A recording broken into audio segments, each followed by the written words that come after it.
Hello everybody, welcome to the English segment of Knowledge Vitara. Today we are going to discuss about verb.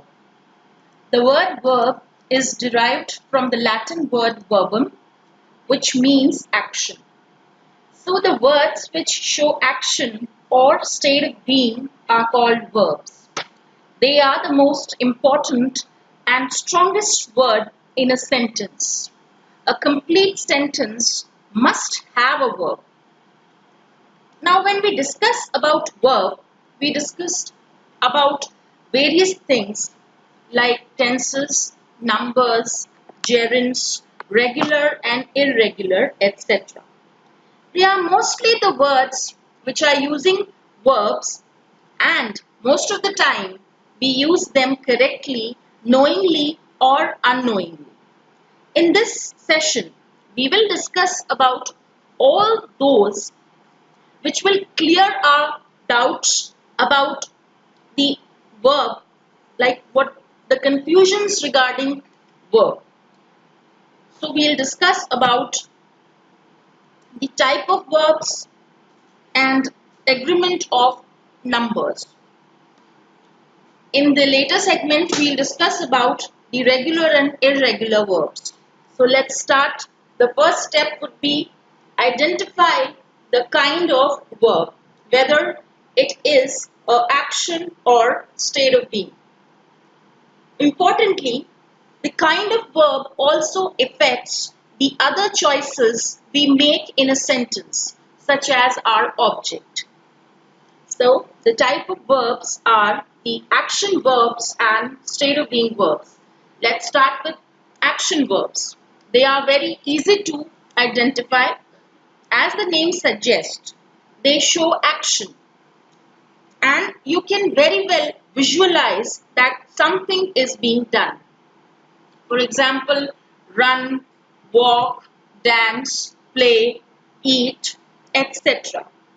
There are dozens of action verbs. Let's look at the sentences. The first sentence, I rode to the city. Here, the word rode, it is showing an action. So, this is the clear example of action verb. Let's have a look at another sentence. Children are playing. Here, what the children are doing? They are playing. Playing is an example of action verb. The third sentence we have is she is eating food. She is eating food. Eating is our action verb. Now the second kind of verb is the state of being verb. Here there is no action shown. They are helpful in linking the subject with the rest of the sentence. Is, am, are, was, were, being are some of the examples of state of being verb. It shows that there is something in the mind. No action is there, but the state of mind is being shown. Let's look at the sentence. I am sad. Here, there is no action, but it shows the state of mind that I am sad. My state of mind is that I am sad. Another sentence, this is a book. Here, is a state of being verb.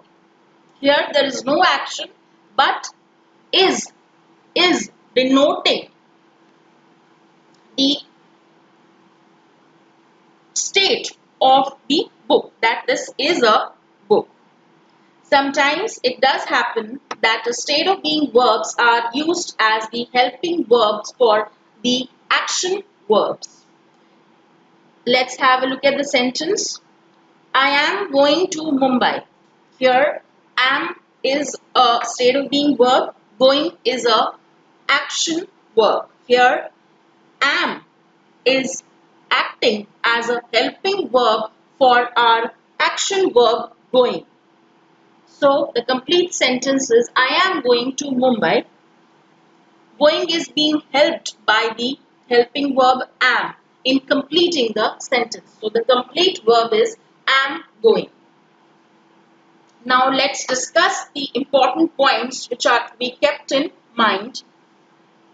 There are few steps which are to be followed for using the verbs correctly in a sentence. Firstly, we have to identify the verb. We need to know that which word in a sentence is a verb. Secondly,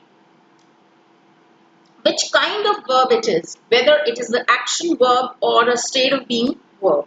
Thirdly, the subject and the verb should agree in number.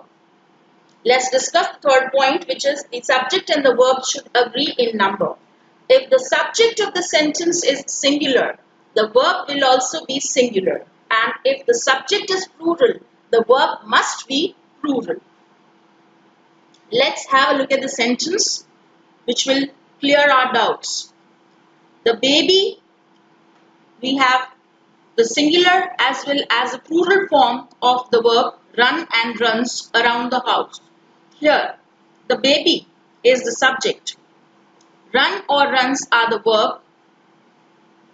If the subject is singular, the verb must be singular. So, here in this sentence, runs is a singular verb. Here, we'll use runs so that the sentence becomes correct. So, the correct sentence would be the baby runs around the house. The second sentence will also clear our doubt. Let's have a look at the second sentence. The river beyond the mountains flow or flows gently. Here, if you notice, it is a confusing sentence. The river beyond the mountains. Now we can get confused that the mountains could be a subject. If mountains is the subject, then it's a plural. So we should use flow. But the correct subject is the river.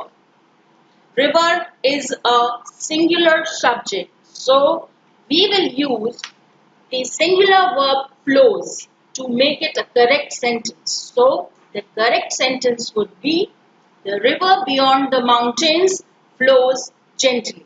Thus, concludingly, it is very important to identify the verb, to understand the kind of verb, and the subject and the verb should agree in number. We will discuss about the regular and irregular verb in our second session. Thank you so much